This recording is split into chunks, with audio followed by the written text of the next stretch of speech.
Hello there guys, welcome to another of my live videos, and today I'm just be officially updating you on some more current transfer rumours and gossip. So if you do consider drop your likes, and if you do consider subscribe to the channel as always. So this is a big week ahead for Manchester United. Well, should I say there is only now 3 days remaining this transfer window, and obviously we have got to do more business. Obviously we spent £148 million this summer on Daniel James, on Wan-Bissaka and on Harry Maguire, but I do believe Harry Maguire is supposed to be officially announced today. But we do know that we've still got problems in that midfield that need to be addressed. Obviously, for the majority of the summer, we've also been chasing a right winger, but obviously, I'm very sceptical about a right winger, coming to Manchester United. So more business, does need to be done before this window does currently shut. Obviously, Ole Gunnar Solskjaer was recently saying that we're looking to sign at least one or two more players before this window does shut, because we still need to revitalise the squad.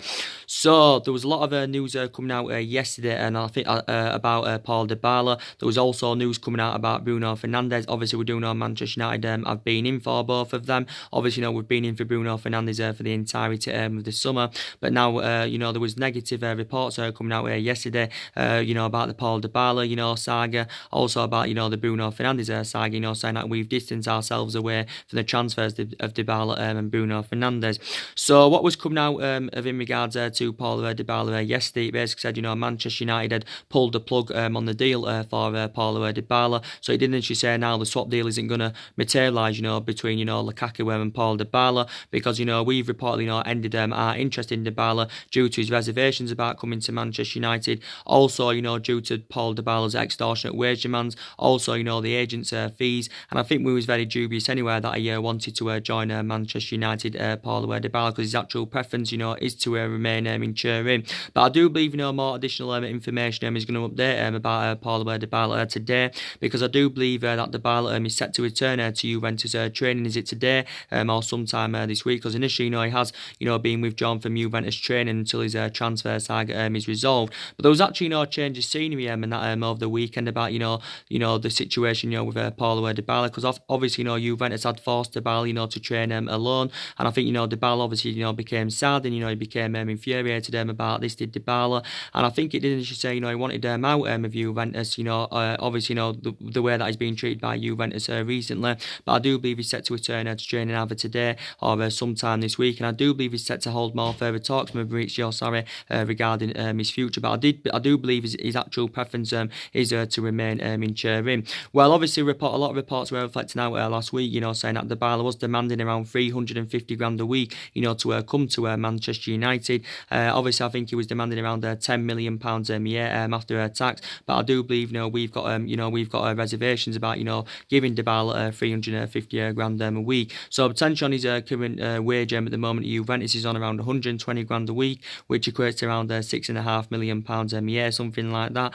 So obviously, he was demanding around a £230,000 pay rise to come to Manchester United, and he did actually say that's the only way he would come to Manchester United. Don't get me wrong, we probably can afford to give him this 350 grand a week. He's currently demanding, but we have got players on big contracts, and obviously with us obviously willing to offer a load of Lukaku as part of the deal. That would have helped us with our wage bill, and it would have freed up funds to give for us to give Dybala that current pay rise and that. But obviously there was a lot of talks going on last week, saying that obviously Paul Dybala's agent had obviously met up with Manchester United in London quite a few times. He also held secondary talks with Manchester United about the personal terms, and I did initially say that Dybala's wage demands could be the stumbling block of him making his proposed move to Manchester United. But yeah, he held quite a few negotiations with Manchester United, his agent, because he wanted to get a deal thrashed out for his client.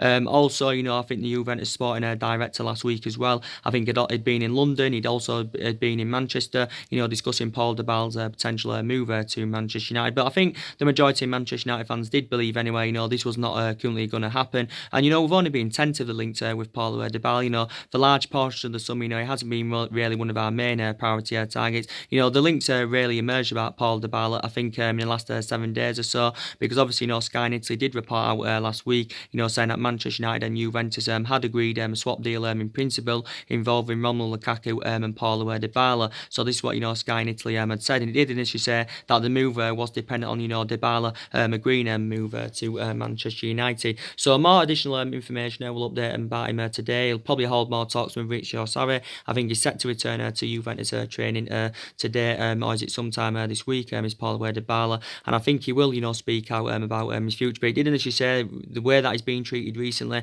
He does want out of Juventus, but like I said, he didn't actually say that he has got reservations about joining Manchester United. With because obviously we're not in a Champions League football, and maybe some certain players will have reservations about coming to the football club because we're not in Champions League football and all that. We've actually failed to qualify for the Champions League 3 times out of the 6 seasons since Alex Ferguson's retirement. But I didn't really think Dybala was currently going to happen. I was just giving you my overarching view of what was being said in the media about the Dybala situation. But I would have loved Dybala at Manchester United because his goal scoring pedigree is absolutely fantastic. Obviously he scored 78 goals in 182 appearances in all competitions for Juventus. Initially, Ronaldo had his overarching view on it quite recently. He came out and instructed Paul Dybala, to make the move to Manchester United because maybe he believes it will be beneficial for Paul Dybala's career. And actually, Dybala has initially lost his place in the Juventus side and lost his place last season to Cristiano Ronaldo. But I think Dybala was recently saying that he still wants to fight back into the Juventus squad. But I did initially say this swap deal would have made perfect sense because you've got Dybala that surplus to requirements at Juventus, you've got Romelu Lukaku that surplus to requirements at Manchester United. Recent reports have indicated out saying that actually Lukaku has agreed the personal terms with Juventus, and he did initially say Juventus are going to pay him around €9 million a year, which equates to just over £8 million in pound sterling. And also he said he was going to earn around 160 grand a week. But now Dybala to Manchester United, seems very, very unlikely indeed. And this was actually stemming from Simon Stone in the BBC yesterday. And the BBC is a very reliable source, and he said we'd ended our interest. He said we'd ended the talks with Dybala due to his extortionate wage demands and of course the agent fees. But Dybala, like I said, he enjoyed a difficult time last season, but I think in the majority of his 4 years with Juventus he's done really, really well. Obviously he's won 4 Serie A's on the trot, and I think he's also won 3 Coppa Italians. Like I said, he's still got 3 years remaining on his contract with Juventus. And I do believe like I said, he's only on around 120 grand a week at Juventus on his current contract term at the moment. And I think he's been named in the Serie A team of the year on 3 occasions, due to his fantastic performances. Dybala's only 25 years of age, so he has still got a lot of development in him. But yeah, he's a very, very good player, and I would have been excited about the prospect of him coming in, playing alongside the likes of Rashford, Martial, Daniel James. I also believe he would have been a good upgrade to the likes of Lingard and Juan Mata. And I did say Dybala is in my top 10 category, and he is a really, really good player. But I do believe he would have fitted the Manchester United agenda, really, really well. But I do believe now his move to Manchester United, looks very, very likely, of course, that it's off. And I think Juventus paid around €40 million for him from Parma back in 2015.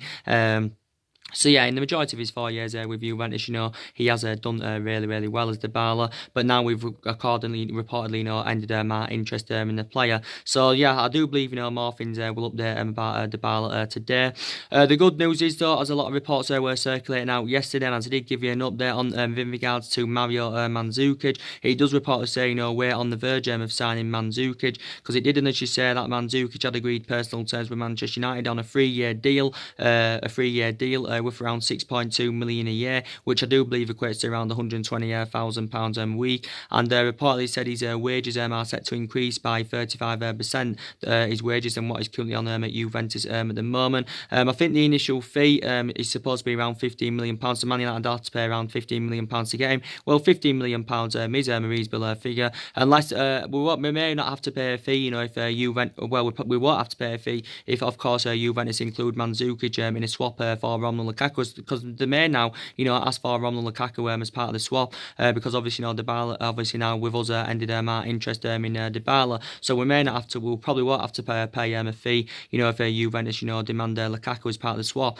of course, for Mandzukic. But Mandzukic, of course, I've got some reservations about his age and that, because he's 33 years of age, but overall he's got a fantastic pedigree. He's Mandzukic, he's had a really, really good career, and I think in the entirety of his career so far, Mandzukic, I think he's scored 188 goals in 476 appearances. I think he's been at Juventus around 4 years, and I think he's scored and I think he's scored, how many goals he's scored? I think he scored 44 goals in 162 appearances. I think he's provided 24 assists as Mandzukic. I think he's a forward as Mandzukic, but I think his aerial power is good. His defensive contributions are very, very good. So reportedly says, Man United are on the brink of signing him. So looking at ultimately, he's going to be our fourth signing this summer. According to recent reports, so if we spent 148 million this summer, say we get, Mandzukic £15 million, that's going to take our spending up to around 163 million pounds and all that. I would be excited about Mandzukic coming in, but obviously, my preference, would be obviously, Paul Dybala over Mario Mandzukic. But yeah, there was a lot of talks going on yesterday, saying that Man United are on the verge of signing because Maurizio Sarri's confirmed that Mario Mandzukic is no longer a part of his plans, and Mario Mandzukic has agreed to leave Juventus. Obviously, before he was at Juventus, I think he had a spell with Atletico Madrid. I think he also had a spell in Germany with Bayern Munich. I think he also played for Wolfsburg. I think he played for Dynamo Zagreb and that. So overall, he has had a fantastic career, but he is now 33 years of age, so he probably has still got a couple of years left in him. There was talks of Mario Mandzukic and Dybala coming in as part of a swap of, Lukaku going to Juventus. There was a lot of talks about that, currently going on. But he did initially say anyway, Juventus still want Romelu Lukaku, even if, Dybala, rejects a move to Manchester United. This is what he basically said, but he did initially say, we still want to get the deal over the line for Mario Mandzukic, even if it did say the swap deal happened between Dybala and Lukaku, I still think we want to get the deal over the line anyway of Mario Mandzukic. So now, according to what the reports are saying, if they are believed to be true, it's looking very imminent that Mario Mandzukic is coming in, and I think he's around 6'3" anyway, so he's also, very, very tall. His goal scoring pedigree is absolutely fantastic, which is also, beneficial. Yeah, that's the latest news about him. Want to give you an update of in regards to Bruno Fernandes from Sporting Lisbon. There was reports coming out yesterday saying that we have distanced ourselves away now from the Bruno Fernandes transfer. Now, obviously, Benfica beat Sporting Lisbon by 5 goals to 0, and obviously, Bruno Fernandes obviously played in that game, and that well could be his farewell appearance for Sporting Lisbon. But obviously, he's going to be leaving Sporting Lisbon because it fueled more speculation last Friday of last week. Obviously, Bruno Fernandes had left Sporting Lisbon's training ground, after a meeting, to finalise his transfer exit. So I do believe Bruno Fernandes held talks with, Federico Varandas, the president.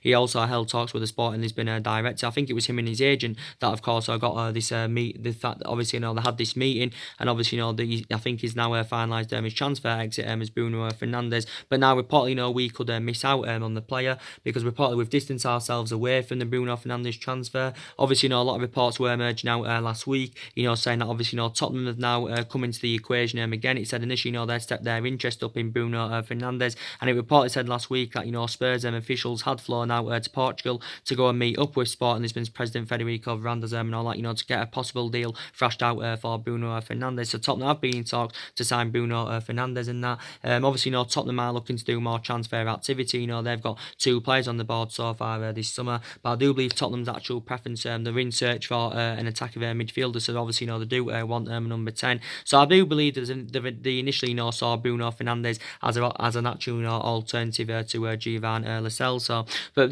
basically, for larger portions in the summer, it's been mainly Manchester United that have been in there for Bruno Fernandes. We have actually, been considered the favourites to sign him at least for the last couple of weeks. He was getting British journalists, coming out the other week, basically saying that Man United have not been interested in Bruno Fernandes all summer. But obviously, that got proven to be a load of nonsense. It came out the other week as well, saying that, we believe the majority of the speculation about Bruno Fernandes was actually, coming from Portugal, his homeland, rather than Manchester. So this is what it basically said. But it only said last week that we had an agreement in principle with Sporting Lisbon for Bruno Fernandes.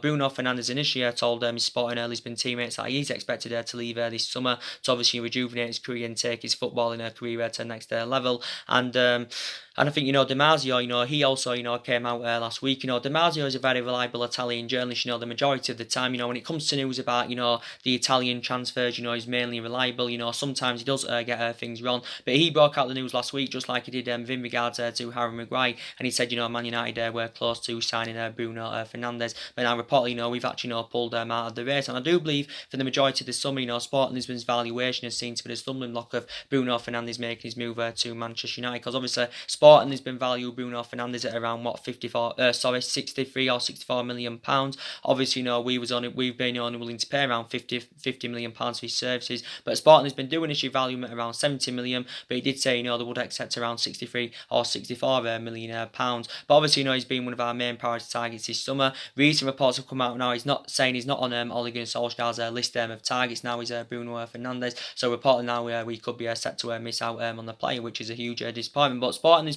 were coming out last week, and they basically dismissed speculation that Man United had reached an agreement, to sign Bruno Fernandes. And it reportedly said last week that we'd made an offer to Sporting Lisbon, through Bruno Fernandes' agent. So there was a lot of talk, going on about the Bruno Fernandes saga last week. But the Sporting Lisbon boss, he's had his overarching view on it.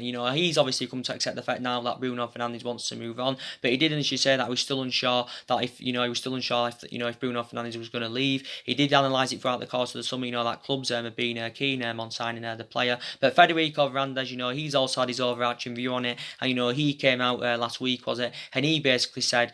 He came out last week and he basically said what fee he revealed what type of fee we'd have to pay on that to convince Sporting Lisbon to offload him. But we've been in talks with Sporting Lisbon for quite some time. But I have actually become infuriated with the Bruno Fernandes transfer saga. But his transfer saga is coming to a conclusion. But I just don't think he's going to be coming to Manchester United. I was reading reports yesterday and it actually said Real Madrid had entered the phrase. I think there was some mention about into Milan as well. But clubs have been in for him throughout the course of the summer, but it has been mainly Manchester United. Obviously, Bruno Fernandes' agent has been to the UK quite a few times because he is looking for the best possible deal for his client. But Bruno Fernandes to Manchester United, he's not dependent on what happens with Paul Pogba, because Ole Gunnar Solskjaer is still looking to bring 2 new additions in our midfield, regardless of what happens with Paul Pogba, because obviously we're actually orchestrating on keeping Paul Pogba at the football club and bringing 2 midfielders in that can replace Herrera and Mario Fellaini, because obviously they've both left the club. But we do need to address that midfield, because analysing our midfield at the moment it isn't good enough. And you've got the likes of look at our midfield. You've got Matic, he's crap and he's too inconsistent and he's too slow and he seems to imbalance that midfield. And of course Matic isn't getting any younger. You've got the likes of McTominay in that midfield. To be fair to McTominay, I think he played very, very well throughout pre-season. Did McTominay, and he has gained a bit more experience, and I do believe he will get his chances this season in the Premier League for Manchester United. But I'm still very sceptical about him, and I still don't know if he's got all the attributes to succeed at Manchester United. McTominay, but he's still got a lot of development in him. You've got Pereira in that midfield. I've got the same thoughts again about Pereira, what I've just said with McTominay. I think he's proven himself in pre-season. Don't forget he did have good loan spells with the likes of Granada and Valencia and that. Did Andres Pereira, but I still don't know if he's got all the attributes to succeed at Manchester United. And again, I've got the same thoughts about Fred, and I do believe we overpaid for Fred. We only got him last summer for just under £50 million of Shakhtar Donetsk. I'll give Fred, I'll credit Fred. He deserves some credibility because I think he's done well throughout pre-season when he's played.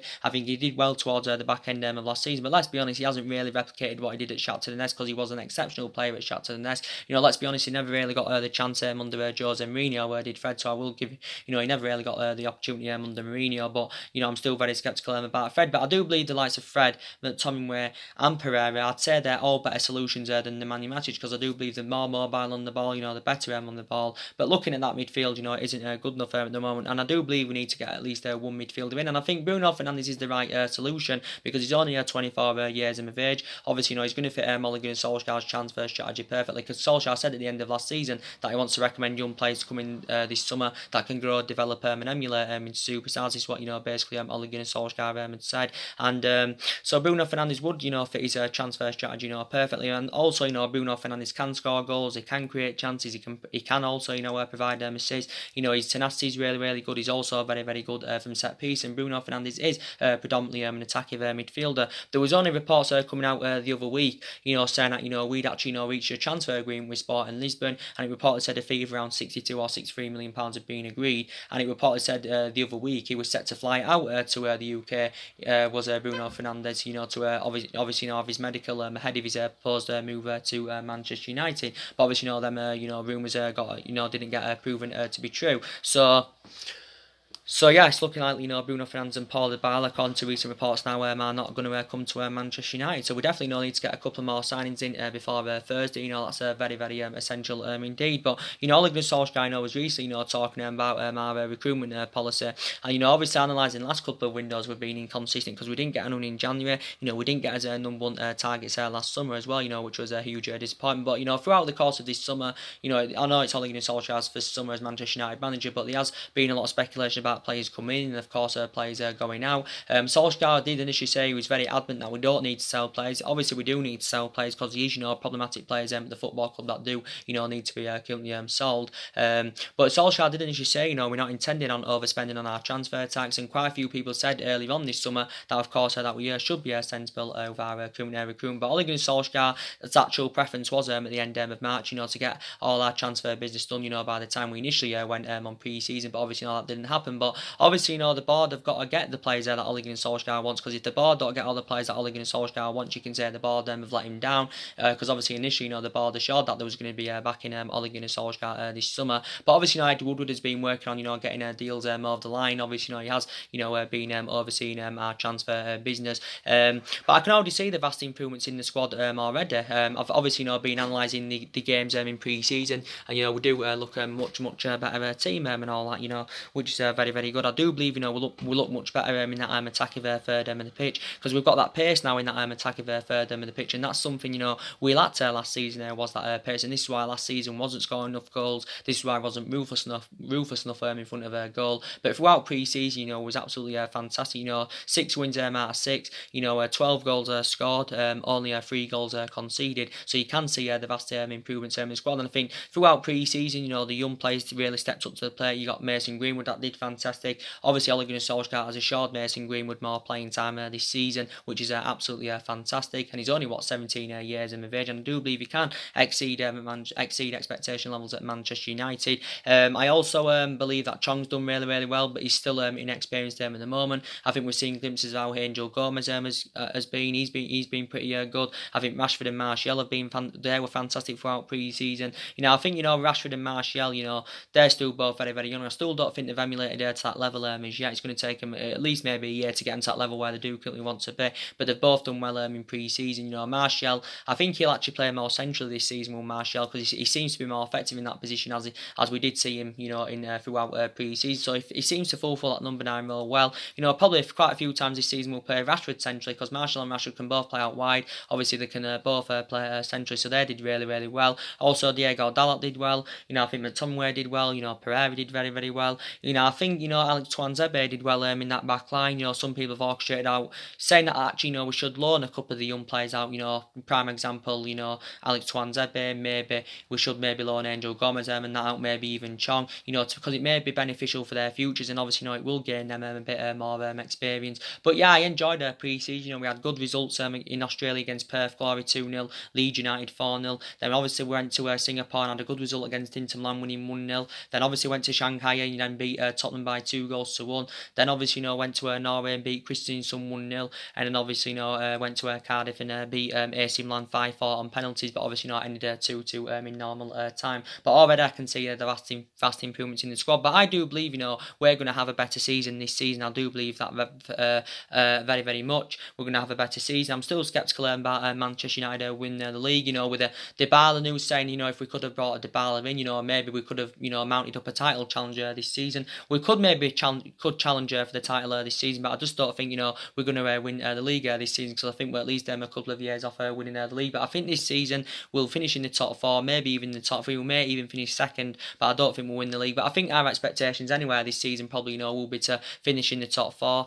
Obviously or maybe also win a trophy as well. And obviously Ole Gunnar Solskjaer has got to exceed these expectations. But obviously a couple of weeks ago Ole Gunnar Solskjaer was talking about our ambitions for this season, and he believes he gives his overarching view on going on into this season. He believes we'll be aiming for further up than 4th. But obviously now throughout these games in pre-season, Ole Gunnar Solskjaer would have analysed it, and now he'll have more of an indication now of what team to go with against Chelsea on Sunday. Obviously it's the opening day of the Premier League season. I can't wait to be quite honest with you. But there will be vast improvements from last season, because last season was a huge disappointment. Obviously we finished 6th. We didn't win in Suva. Obviously we failed to qualify for the Champions League. But like I said, looking at Ole Gunnar Solskjaer, he's still in the process of rebuilding, because obviously the majority of this squad is not Ole Gunnar Solskjaer's. The only players that are his is Daniel James and Wan-Bissaka and Harry Maguire. Of course, when he's officially announced, there's still 11 players here from the Jose Mourinho era that Solskjaer's inheriting. There's still obviously players here from the Louis van Gaal era that Solskjaer's inheriting. There's still matter here from the David Moyes era,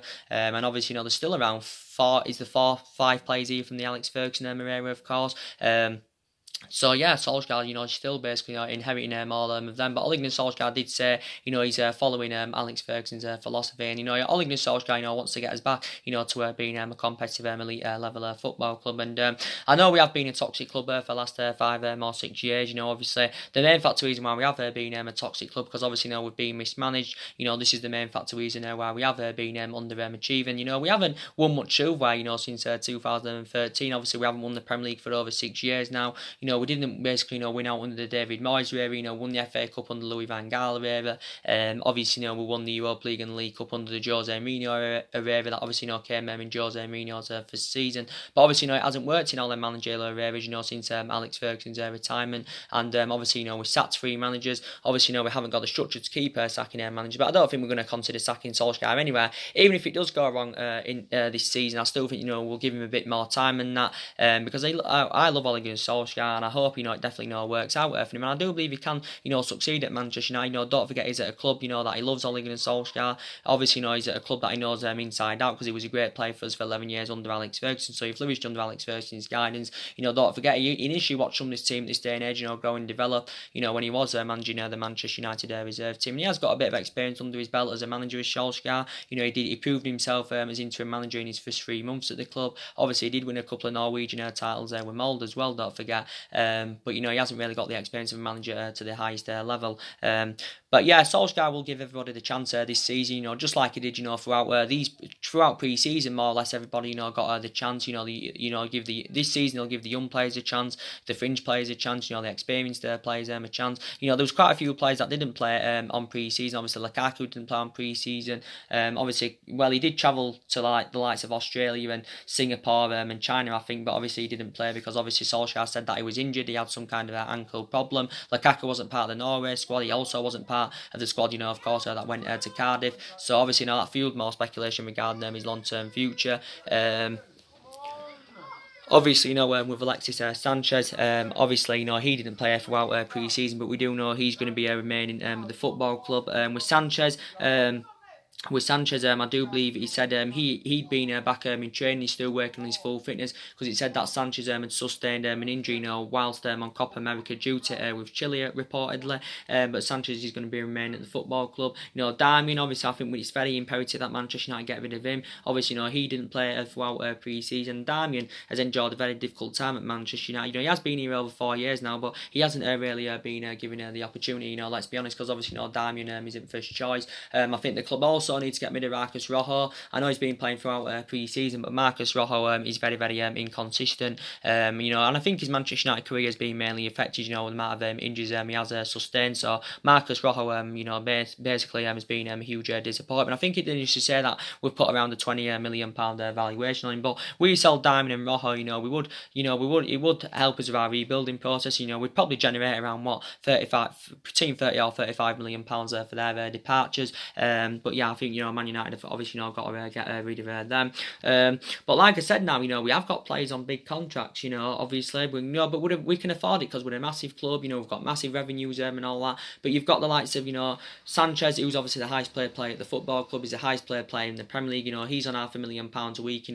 Obviously, based on the bonuses and the image rights, on £500,000 a week. You've got Lukaku, who's on over £200,000 a week at the club. You've got Martial, that's on a substantial amount. He signed a 5-year deal last January. I was happy about. You got Rashford, that signed a new deal. Was it around 3 or 4 weeks ago now? He's on £200,000 a week, potentially rising up to £300,000 a week. With the bonuses and that. You've got Pogba on £290,000 a week.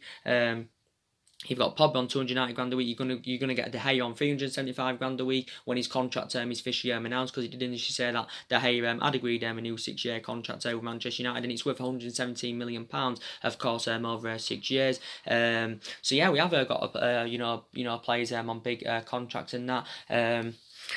So yeah, we have definitely got players on big contracts, but quite a few players signed new contracts last season. And at one point, it was an issue about the contracts, because at one point, was letting far too many players contracts run down. But obviously, we did resolve that. But the one thing I did disagree with last season, that we shouldn't have given McTominay a new contract. We shouldn't have given Smalling and Jones a new long-term contracts. We really we shouldn't have given Ashley Young a new 1 year extension. Maybe we also Juan Mata signed a new contract as well. Don't forget, I was happy about Juan Mata signing a new deal though, because obviously throughout the course of the summer, at one point he was looking very imminent that Juan Mata was going to be leaving the football club. But like I said, we have got quite a few upcoming players in the team now. We have got quite a lot of experienced players, but these quite a few players here that have been long-serving players at Manchester United. You've got De Gea, that's been here 8 years. He's going to spend a hell of a lot more than 8 years here now, because with him signing this new 6-year contract, which is very, very good news. Obviously we had Valencia, who was here, but he left at the end of last season, but he served 10 years there with Manchester United. Obviously, we've got Smalling and Jones that have been 2 long-serving players at the football club. Smalling's been here 9 years, Jones has been here 8 years. You've got Ashley Young, of course, that's been here 8 years. So there has been quite a few long-serving players in the club. Juan Mata's been here 5 years. Martial's been here now for what?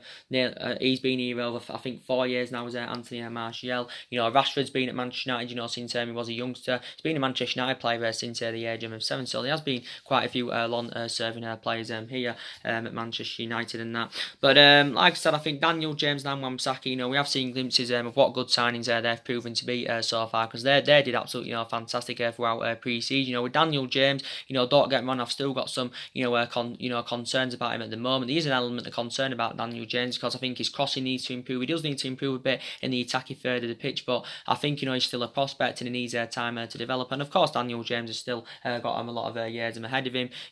Talking about Wan-Bissaka, I think he's had a fantastic start to his Manchester United career, and I do believe he's got all the ingredients required to become a huge success at Manchester United. So yeah, I've been very, very impressed with Wan-Bissaka. I think his defensive distribution has been fantastic. I think he bombards forward. I think he bombards forward very, very well. Very, very good player indeed. He's Wan-Bissaka, and I'm very, very glad that Manchester United did sign him. So it was very, very, very good business from the club, getting Daniel James and Wan-Bissaka in. And you can say we paid reasonable figures for both of them, compared to what we paid for the likes of Lukaku and Pogba in recent years, because we paid 89 million for Pogba, we paid 75 million pounds for Romelu Lukaku. Obviously there are 2 most expensive signings.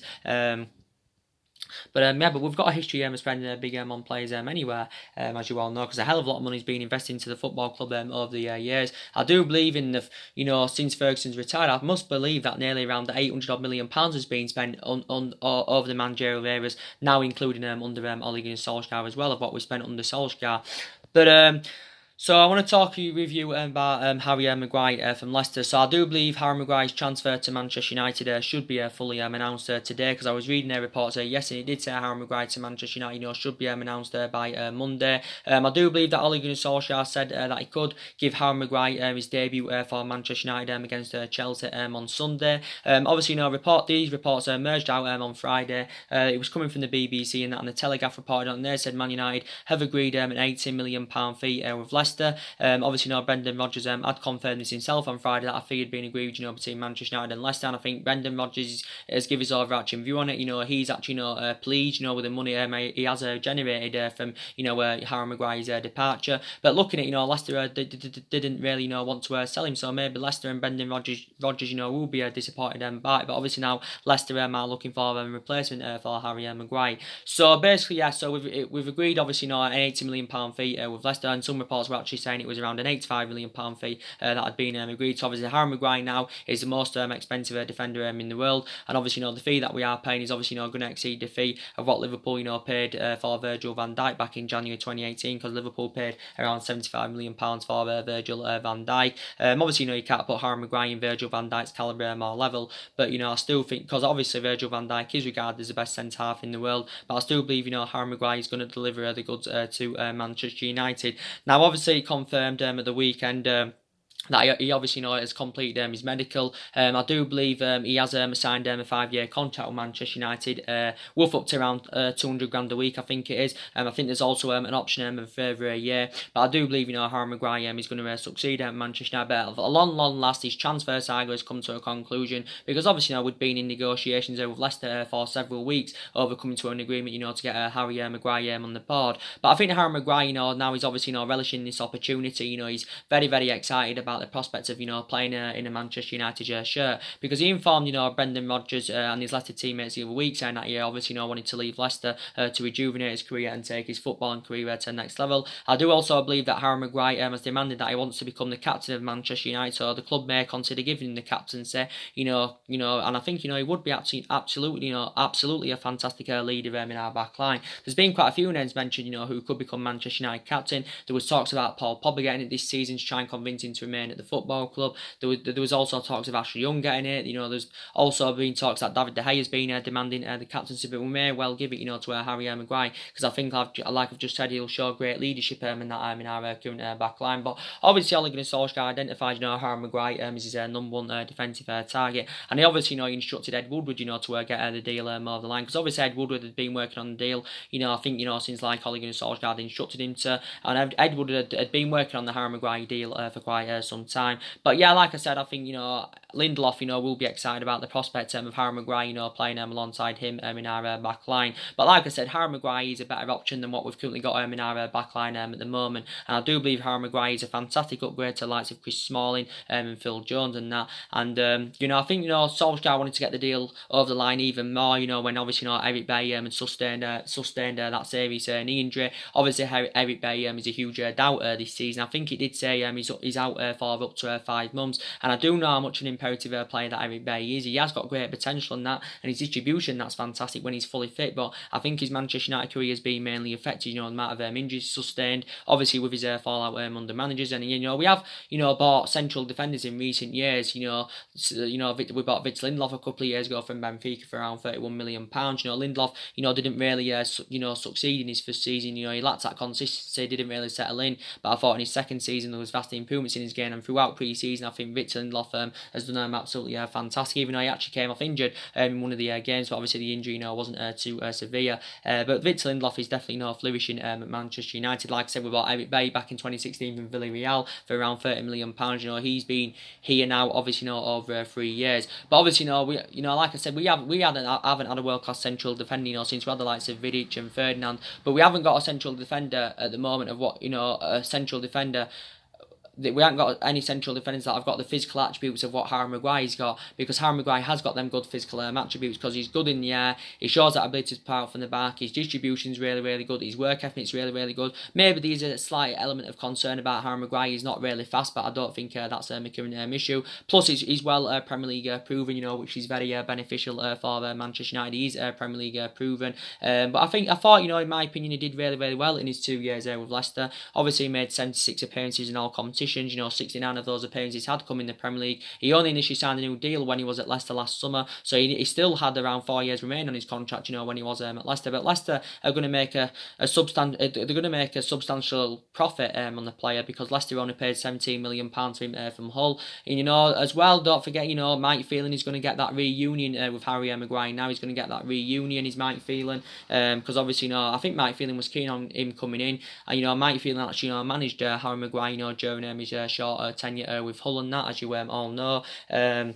But he did actually serve quite a few years there with Hull and Harry Maguire. I do believe actually Alex Ferguson has been a keen admirer as a player for quite some time, because I do believe he was actually in for Harry Maguire when he was a youngster at Sheffield United, because that's where he initially began his career. I think he played around 139 league games for Sheffield United, but that's where he began his career. So back in 2011-12 was it, Harry Maguire was playing in League One football. So it's really good, the way that he's developed and that, and he's flourishing is Harry Maguire. But him coming to Manchester United is going to rejuvenate his career and all that. But I do believe, he will definitely, succeed at Manchester United without a shadow of a doubt. But like I said, reflecting back, was it 3 or 4 weeks ago, it was looking like Manchester City were going to get Harry Maguire. But obviously, initially City had withdrawn their interest. According to Pep Guardiola, City couldn't afford him anywhere. But City were not willing to pay what Leicester were demanding, because City were only willing to pay up to around 65 million. City were seeing him as a replacement for Vincent Kompany and that. So his actual preference was Manchester City ahead of Manchester United at one point. But obviously, City had withdrawn their interest. I think, we've overpaid for Harry Maguire, in my own opinion, because I did initially say from between 60 to 70 million pounds would have been reasonable in this transfer market for Harry Maguire, but I did say over 60 or 70 million pounds we're basically overpaying for the player. So we have basically overpaid for the player. You'll get some fans coming out saying 80 million pounds down the drain, but I still believe he's going to deliver the goods to Manchester United. Don't forget, we had 2 bids turned down for him. We had a 70 million pound bid turned down for him back in earlier July. Don't forget, but he's 26 years of age. He's in his prime. He's still got a hell of a lot of development in him. Also, he's British as well, and Ole Gunnar Solskjaer, he's already got 2 British players in. He obviously wants to recruit British talents to Manchester United, don't forget. But like I said last summer, our priority was to recommend a central defender to come in, but we didn't get our number 1 targets last summer because the board weren't back in the signings that Jose Mourinho wanted to recommend in. But one of the players Mourinho wanted last summer was of course Harry Maguire. But I do believe Leicester were demanding an extortionate amount last summer. So we have basically been long admirers of the player. But I knew Harry Maguire wanted to leave Leicester anyway. I knew he wanted to leave for quite some time, because obviously before the figure that had been agreed, he had become infuriated with Leicester. He also, don't forget, he was left out of Leicester's squad for their final pre-season game against Atlanta last Friday. Obviously Leicester did win that by 2-1. Obviously reflecting back last Monday, he was absent from training with Leicester, so obviously that fueled more speculation. But the Marzio broke out the news last week, and he said before the figure that had been agreed, Man United were in the closing stages of coming to an agreement with Leicester for Harry Maguire and that. So he is our 3rd signing this summer. So now obviously we've addressed our defensive deficiencies. Now we've got to focus on bringing a couple of new additions in that midfield. And but like I said, we have got a pretty decent team now. And with Harry Maguire, when he comes in, the team's going to look much more better. But there is still key areas, where Manchester United are lacking. I think we're okay on that left-hand side, because if you look at last season, the majority of our attack, seems to be coming from that left-hand side. Luke Shaw, he won the double player of the year last season, based on his fantastic performances. He's very reliable. You've got Daniel James. I know quite a few times we've played him on the right, but actually, Daniel James can play on the left. He can also play on the right, so he's versatile. But I think, he mainly plays him as he's supposed to be more effective from the left-hand side, is Daniel James. But we do look much better now in that attack of the pitch, which is good. But like I said, I'm disappointed with the news about Dybala. We've now pulled the plug on the deal due to his reservations about joining Manchester United, and obviously with Dybala's extortionate wage demands and also the agents' fees. We've actually ended our interest in the player. So talks have now come to a conclusion between Man United and Dybala, and Man United and Juventus. But yeah, more things we'll update about it today about the Dybala situation. I think he's expected to return to training today, or maybe sometime this weekend if it isn't there today. Yeah. So anyway, guys, drop your comments, likes below on the channel. If you do, consider subscribing. As always, and take care. God bless, and I'll see you guys all again very, very soon. Thanks for watching.